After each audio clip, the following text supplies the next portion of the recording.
première chose, je vous prie d'excuser Monsieur le Président de la communauté de communes qui a d'autres obligations ce soir. J'en profite pour saluer un ancien élu de la commune, mais qui a la gentillesse de venir. C'est super là. Monsieur Tachon a eu la gentillesse de nous faire cette proposition il y a quelques temps. Et on a été ravis de découvrir donc, ce fameux roman qui se passe, ce polar, qui se passe à Igos. Merci beaucoup de nous avoir proposé cette rencontre. Et je crois que Monsieur Tachon va vous piloter maintenant. C'est lui qui va faire la présentation et vous raconter un peu comment il en est venu à ce roman. Qu'est-ce qui m'a incité à écrire sur Igos? Donc, comme j'ai pu l'expliquer à certains d'entre vous, j'ai connu Igos parce que je suis igossé de cœur et non de naissance, puisque mes beaux-parents ont habité pendant plus de 20 ans sur la commune d'Igos. Voilà. Donc, au lieu de vous raconter tout ça de vive voix, je vais vous l'expliquer en vidéo.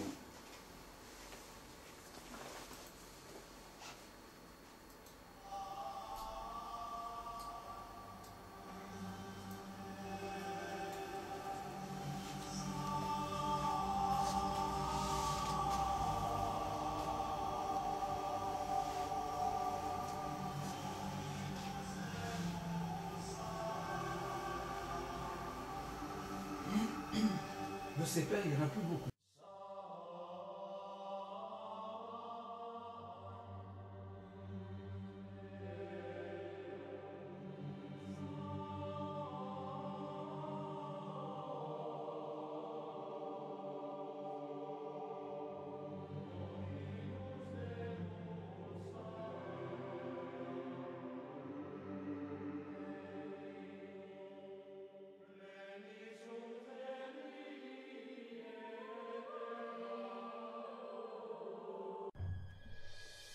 Bonjour, je m'appelle Serge Tachon. Je suis très heureux de vous présenter mon premier roman policier, Le sang de la forêt, publié aux éditions Kern. J'avais depuis longtemps dans l'idée une histoire qui se passerait dans les Landes, mes racines. J'ai cherché une trame historique et documentaire. J'ai trouvé le gémage, la récolte de la résine de pin qui fait partie intégrante de notre patrimoine. L'action se déroulant dans les années 50, j'évoque également la révolte des métayers qui a secoué les Landes jusqu'à Igos. Igos. Pour moi, ce roman ne pouvait pas se passer ailleurs qu'ici. En 1983, un couple de retraités emménage à Igos, mes futurs beaux-parents. Ils achètent une maison à l'extérieur du village. À l'époque, il faut rouler sur un chemin de terre plus ou moins cabossé pendant près de 2 km. Nous sommes route du Lanin, au domaine du Blanc. Voici la maison telle qu'ils l'ont vue la première fois. Dans mon roman, la maison du propriétaire terrien Henri Maisonnave est celle-ci. Elle fut pour moi la maison du bonheur pendant de nombreuses années. Enfin, au travers de ce roman, j'ai voulu rendre hommage à mon père qui, pendant la guerre de 1945, fut résistant à l'est du département à la limite du Gers. De toutes ces anecdotes qu'il voulait me raconter et que je n'avais pas envie d'entendre adolescent, j'en ai restitué une parmi tant d'autres dans l'état d'esprit qui était le sien. Mon père s'appelait Roger Tachon. Donc ce que je voulais vous expliquer pour la petite histoire, c'est que cette vidéo là que j'ai faite, où on me voit marcher, où je filme les pins, où elle est Marie-Jo, elle est la Marie-Jo. Voilà. À l'origine, je voulais filmer le vrai chemin qui va à la maison. Il est toujours le même, hein. Ils ont refait les pins depuis, ils sont déjà pour une quinzaine d'années quelque part. Et c'est toujours ce même chemin, on reconnaît vraiment. D'accord. Alors ce qu'il y a, c'est que quand je suis venu à Igos pour filmer, donc j'ai passé la voie ferrée et puis j'ai tourné à droite donc pour aller au Blanc et j'ai plus vu de pin. Donc ce que j'ai pas osé, voilà, j'ai pas osé aller plus loin pour pas déranger. Donc pour la petite histoire, cette vidéo où on voit tous les pins qui ressemblent très fortement aux pins qui vont à la maison, cette vidéo a été tournée sur la commune de Luc-Bardez. Voilà, donc c'est un peu c'est un peu étrange, mais j'ai pas retrouvé cette configuration que j'avais. Voilà.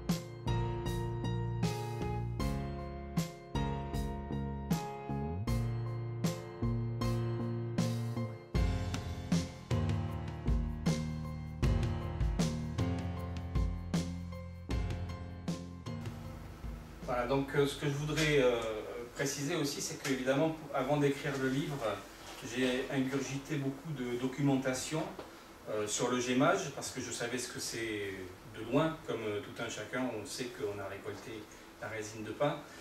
J'ai dû quand même me renseigner pour écrire des choses qui tiennent la route. Et comme je l'ai expliqué dans l'autre vidéo, j'ai bien aimé opposer les faits. Une enquête criminelle, c'est des faits, on se base sur des éléments concrets, et j'ai voulu opposer ça au surnaturel, parce que c'est deux choses qui me paraissent intéressantes à mettre en antagonisme. Et donc je me suis renseigné sur ce que les Landes pouvaient posséder de croyances, de superstitions, et j'ai été très surpris de voir que dans le département, on est pas mal placé quand même au niveau des croyances et des superstitions, notamment pas très loin d'ici, à Ouse-Suzan. J'ai lu qu'il y avait beaucoup de sources qui étaient réputées miraculeuses. Et d'ailleurs dans mon livre, pour ceux qui l'ont lu, il y a la petite fille qui va justement chercher des chiffons à la fontaine et qui a le malheur de les prendre, chose qu'il ne faut surtout pas faire, parce que justement on prend le mal dont on voulait guérir. Voilà, donc c'est deux éléments que j'ai bien aimé opposer. J'espère que ceux qui l'ont lu, ça leur a plu.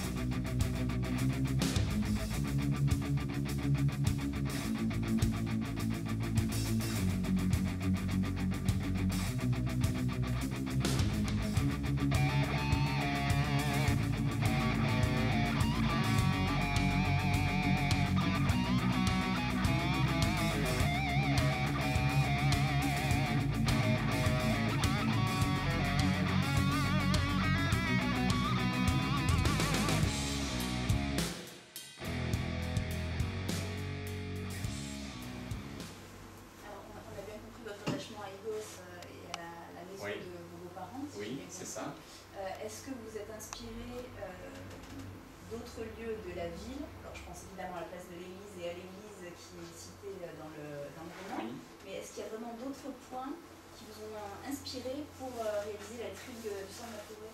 Non, pas du tout. Je voulais justement trouver, et c'est pour ça que la maison de mes beaux-parents, c'était vraiment ce qu'il fallait, parce que je voulais décrire la vie dans le village, mais décrire aussi, parce que la maison de mes beaux-parents, au Blanc, ceux qui connaissent, c'est pas dans le centre du village, c'est plus loin, c'est vraiment plus loin. Donc c'est ça qui m'a plu, c'est qu'il y avait la vie du village avec le café, qui est un lieu essentiel. Est-ce que ce fameux café, je ne suis pas écossaise comme vous savez pas, est-ce que ce fameux café existe? Ce fameux café a existé et s'est appelé chez Daniel.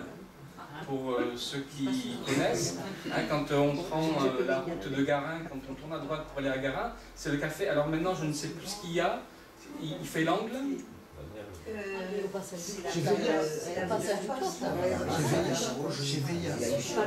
Voilà, il a changé souvent de nom.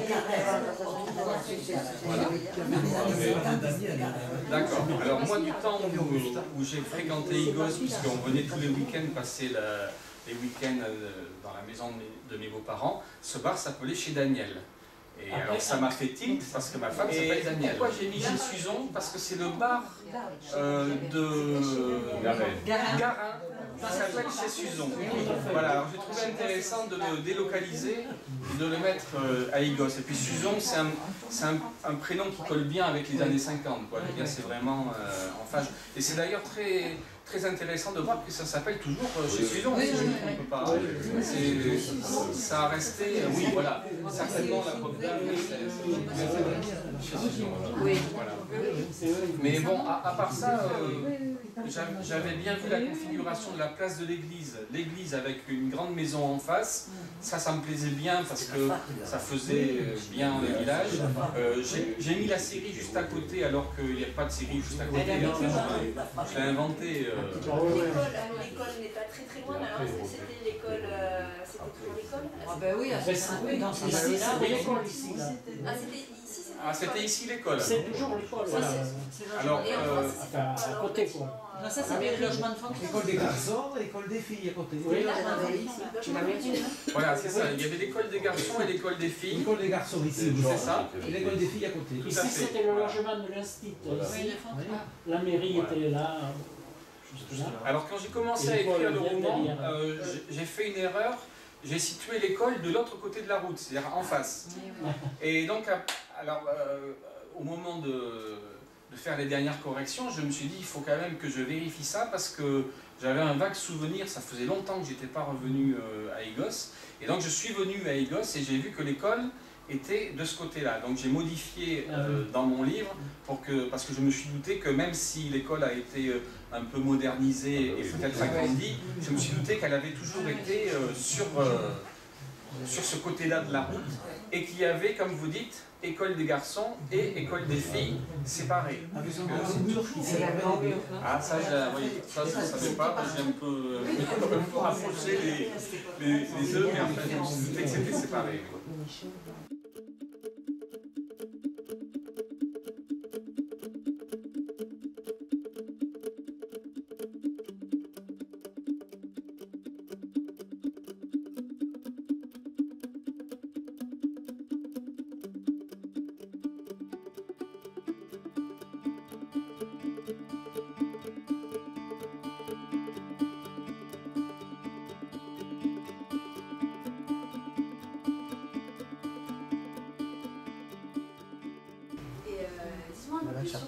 Cette attrape insecte que sont les fougères. J'ai découvert ça. Je ne connaissais pas ça. Les attrape-mouches. Oui, les attrape-mouches. Donc j'ai lu ça, je me suis documenté. Alors il est possible que cet insecticide fait maison soit antérieur aux années 50. Hein, parce qu'en 50, je pense qu'on avait autre chose. Je pense qu'on avait les rubans à mais j'ai trouvé ça amusant parce que en fait c'était du bio 100% quoi. Et c'était assez ingénieux. Et puis en plus dans mon roman, quand je dis qu'on le vide et qu'on le brûle, avec les flammes qui montent dans la cheminée, voilà, ça rajoutait à ce côté un peu mystique de la chose. Donc j'ai trouvé ça intéressant. Mais il est possible, il est très fort probable que ce soit antérieur aux années 50. C'est-à-dire que j'ai pris toute la documentation que j'ai trouvée, et puis après j'ai fait le tri parce que j'ai pas pu tout mettre, mais j'ai voulu garder cet élément-là parce que ça faisait... ouais, ça m'a bien plu. Le truc un peu naturel. Aujourd'hui, on est à l'époque du Roundup, mais à l'époque... on revient à tout ça, et c'est bien d'y revenir, parce que, voilà, en plus les fougères, ça ne manquait pas, quoi, hein, c'était à disposition. Parce que moi, j'ai vécu à Igos, on a vécu la tempête de 99. Voilà. En 99, mon beau-père a eu une grave opération, il a été opéré, ça s'est bien passé. Et puis il est revenu à la maison, et puis donc il est revenu, ça devait être un mardi je pense, et je sais que moi le mercredi j'étais de repos, donc on est venu avec ma femme et mon fils qui était tout gamin, qui avait 2-3 ans, on est venu voir comment ils allaient le mercredi. Et tout d'un coup l'orage est tombé, mais avec une violence, mais on a dit non, on peut pas rentrer là. Hein. On a essayé de partir, mais on était au cœur de la forêt, donc sous ces pins qui sont toujours là. C'était dantesque comme vision. On a rebroussé chemin, et je crois même on s'est embourbé, et on a dû laisser la voiture sur le chemin, mais juste à l'entrée du chemin, en repartant, hein, dans le sens du départ. Voilà. Donc on est revenu, on a dormi chez mes beaux-parents, et le matin quand on s'est réveillé, sur ce petit chemin là, on a compté 23 arbres descendus. Et donc voiture inutilisable, mon beau-père incapable de faire quoi que ce soit puisqu'il venait de sortir de l'hôpital. Donc heureusement, et ça rejoint un peu le roman où je dis qu'il y avait 2 vélos dans la remise à bois, heureusement il y avait un vieux vélo, et j'ai pris le vélo et j'ai été chercher les pompiers au village, ici, là, à la caserne, pour leur expliquer la situation en leur disant qu'on n'avait aucun outil, aucune tronçonneuse, rien. Ils sont très gentiment venus, mais je peux vous dire qu'ils y ont passé un moment. Hein. Il y avait 23 arbres descendus, et comme on avait commencé à partir en voiture, on avait un arbre devant la voiture, un arbre derrière la voiture. La voiture n'a rien eu. Là, c'était notre journée. C'est miracle. C'était proche du miracle. Moi qui ne crois pas aux superstitions, là, c'est dubitatif quand même. Donc, à droite de la maison, je ne sais plus si c'est toujours le cas, mes beaux-parents, il y avait un champ. Il y a toujours un champ. Voilà, qui était cultivé par un agriculteur qui habitait Morsinx, qui était monsieur et madame Danet. Mes beaux-parents ont très bien connu monsieur et madame Danet, puisqu'ils cultivaient son champ. Et d'ailleurs, il y a une anecdote qui est assez amusante, c'est que vous avez vu, enfin ceux qui ont vu le petit album photo, mes beaux-parents avaient un berger des Pyrénées, un patou, comme on appelle. Voilà. C'était un chien adorable, un amour de chien. Pardon ? Il n'était pas méchant. Il n'était pas méchant pour dessous. Et un jour, monsieur Danet est venu pour régler ses arroseurs, parce qu'il avait un problème ou je ne sais pas quoi, et il a mis un ciré jaune. Les patous ne l'a pas reconnu. Et il l'a mordu. Mes beaux-parents ont voulu un jour agrandir la cuisine. Et à gauche, il y avait la cuisine qui donnait sur ce champ de maïs. Voilà. Et mon beau-père, parce que la cuisine était quand même petite, et il a voulu la faire agrandir, donc il a fait les choses en règle, quoi. Et ça a été refusé. Le maire. Ça a été...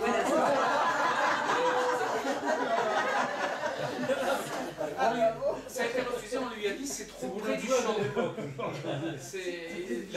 Vous ne respectez pas la limite. Enfin, si vous le faites, vous n'allez pas respecter la limite. Alors, il était étonné, il a dit mais attendez, c'est un champ de maïs, bon, c'est la loi, c'est la loi. Il l'a pas fait du coup. Mais effectivement, anciennement côté cuisine et le champ, il doit y avoir 3 mètres maximum. c'est ça, c'est ça. Voilà, ici, 3 mètres. L'hiver, quand les chênes sont tout nus, que le ciel est gris et tout, c'était très étrange. Oui, oui. Alors je ne sais pas si je vais le dire finalement, parce que j'ai peut-être plus osé rentrer chez moi.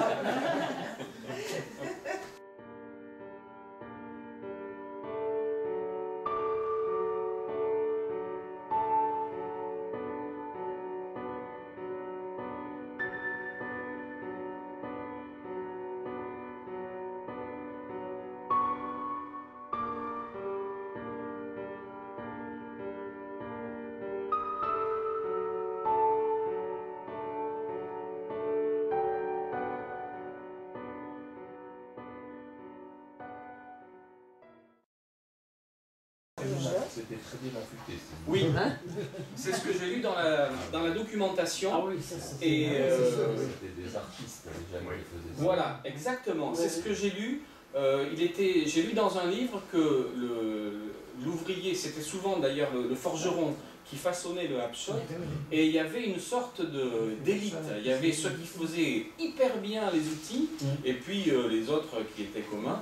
Et c'est pour ça que dans mon histoire, je dis que le forgeron, c'est un champion, et qu'on vient de loin. On vient de Morsinx, parce qu'à l'époque, quand même, Morsinx, ça faisait une distance. On vient de loin pour acheter ces hapshots, pour les faire fabriquer. Alors, il y a une chose aussi que je voulais vous dire, parce qu'on m'a fait beaucoup de compliments sur le roman, ça me fait plaisir, mais j'ai eu aussi des critiques, parce qu'on ne peut pas plaire à tout le monde. Et alors, puisque je m'adresse à des gens qui habitent le village, en plus avec monsieur le maire, et des gens qui sont là depuis très longtemps, on m'a reproché d'avoir dépeint les personnages d'Igos comme étant de sales personnes. On m'a dit, mais qu'est-ce que tu as été inventé mais on m'a même dit, surtout, ne va pas à Igos, tu vas te faire tuer. Quand les gens d'Igos vont lire ça, mais ils vont te tomber dessus à bras raccourcis. Alors, j'ai pas du tout voulu dire du mal d'Igos. Simplement, moi je pense que la nature humaine est la même partout et que partout il y a des personnes avec de bons sentiments, comme l'instituteur par exemple, et puis des gens qui... bon, après il n'y a ni tout blanc ni tout noir, hein. Il y a des gens, tout le monde a sa part de lumière et sa part d'ombre, donc ça c'est normal. D'ailleurs, cet instituteur dont je dis beaucoup de bien, qui m'a été inspiré par mon instituteur du CM2, qui s'appelait Monsieur Dacier. Et dans mon roman, il s'appelle Monsieur Dacéry. Monsieur Dacier de Marsan? Oui, Robert Dacier. Et d'ailleurs, je l'ai rencontré il y a 4 semaines en faisant mes courses à Leclerc. Je lui ai dit, vous êtes Monsieur Dacier? Il me dit oui. Je lui ai dit, vous êtes mon instituteur de CM2 et vous m'avez inspiré le personnage de l'instituteur dans mon roman. Alors déjà, il ne savait pas que j'avais écrit un roman, bien sûr. Tout le monde ne le sait pas. Albert. Robert. Robert, il s'appelait comme mon frère, c'est pour ça que je l'ai bien retenu. Robert Dacier, et alors je ne sais pas s'il a acheté le livre après, c'est pas grave, mais c'était un homme qui enseignait et on aimait écouter ses cours. C'était vraiment un plaisir, on se régalait, enfin moi du moins, je me régalais d'écouter ses cours. Mais cet instituteur dans mon roman, il a sa part d'ombre quand même. Et alors c'est une nuance que peut-être ceux qui me reprochent ça n'ont pas saisi, parce que finalement, avec nos deux compères, le forgeron et puis le paysan, qui sont présentés d'une manière assez péjorative, j'essaie quand même à leur décharge de dire qu'ils ont vécu des choses. Bon, moi j'ai eu le privilège de ne pas connaître la guerre, mais il faut dire maintenant, on parle de syndrome de stress post-traumatique, donc c'est très connu, mais à l'époque, personne n'en parlait de ça. Mais ça n'empêche que les gens, ils étaient quand même marqués par ce qu'ils avaient vécu. Donc ces deux personnages qui lèvent le coude allègrement et qui disent du mal, surtout du curé, et dont ils se fendent la poire avec le curé, ils ont quand même vécu des choses assez atroces. Ils ont perdu des copains de régiment qui sont morts dans leurs bras, enfin dans le personnage que j'invente.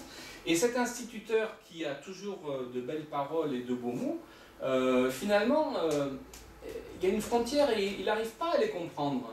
Il dit oui, je comprends bien, mais si on réfléchit un peu, il n'arrive pas à les comprendre. Parce que lui a eu une situation particulière, hein, que j'ai un peu inventé, mais qui est basé quand même sur des choses qui ont existé. Hein, il a échappé au STO, il est resté prof dans sa campagne. Donc finalement, il a eu des conditions un peu plus privilégiées. Et on sent qu'entre eux, il venait de notre milieu, d'un milieu aisé. Et il n'était pas égossé. Voilà, il n'était pas écossais, il était de Bordeaux. Merci. Il était de Bordeaux. Mais voilà, c'est des nuances que peut-être ceux qui m'ont fait ces reproches n'ont pas aperçues. Alors peut-être je ne les ai pas assez accentuées aussi, hein, ça, je comprends bien. Mais en tout cas, j'ai surtout pas voulu dire du mal des gens d'Igos. Jeanne était bienveillante. Oui, voilà. Voilà, c'est pour ça, j'ai essayé de faire des équilibres quelque part pour que ça fasse une moyenne. Mais bon, c'est comme ça. Après, je pense que même dans un charmant petit village, la nature humaine est ce qu'elle est. il peut très bien y avoir des meurtres. Malheureusement, l'actualité en ce moment nous montre que pourtant c'est pas Paris, c'est pas New York, c'est pas la grande ville, mais voilà, on a des gens qui trucident leur épouse ou vice versa. Voilà, et les gens parfois pètent un plomb et puis tout peut arriver. Voilà. C'est quand même une première parce que vous êtes, c'est le premier livre qui parle d'Igos d'une façon aussi nette. Jusqu'à présent, il n'y a pas eu d'autres. Mais j'en suis très heureux. C'est ça que j'ai voulu. En écrivant le roman, j'ai vraiment essayé de transcrire tout ce qu'il y avait d'affectif dans cette maison et à Igos, parce que, je vous dis, de 20 à 25 ans, c'est pas rien quoi quand même, quand on a passé, même si bon, on venait pas dans le village même, mais bon, on y est passé quand même, on a rencontré certaines personnes, bon, donc il y a un lien affectif qui nous lie à Igos, ça sera comme ça jusqu'à la fin quoi, parce que on a été marqué. Le curé, il ne buvait pas que de l'Indonésie. Non, il aimait bien la Suze, si je me souviens bien. Hein, c'est la Suze qu'il aimait bien. C'est bien les années 50, ça. Vous ne connaissez pas le bière? Je ne connais pas le Alors expliquons, madame, ce qu'est le bière. C'est quoi le bière? C'est un Alors, si vous allez à Mont-de-Marsan, vous avez parfois vous avez la place Franco, la place du commissariat. Donc, quand vous venez du pont du commerce, là, vous tournez à droite pour aller dans la rue des cinémas. Alors, faites attention, à l'entrée de la rue des cinémas, je vous dis ça, j'espère que ça y est toujours, sur le mur, il y a le bière.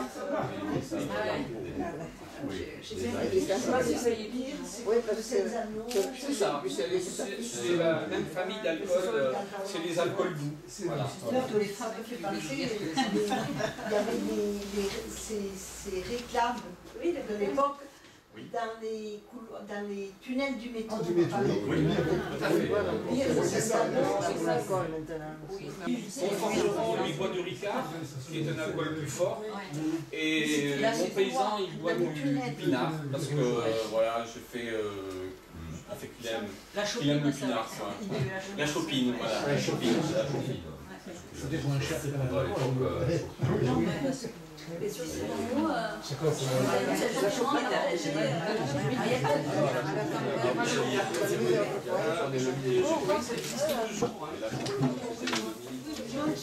parce que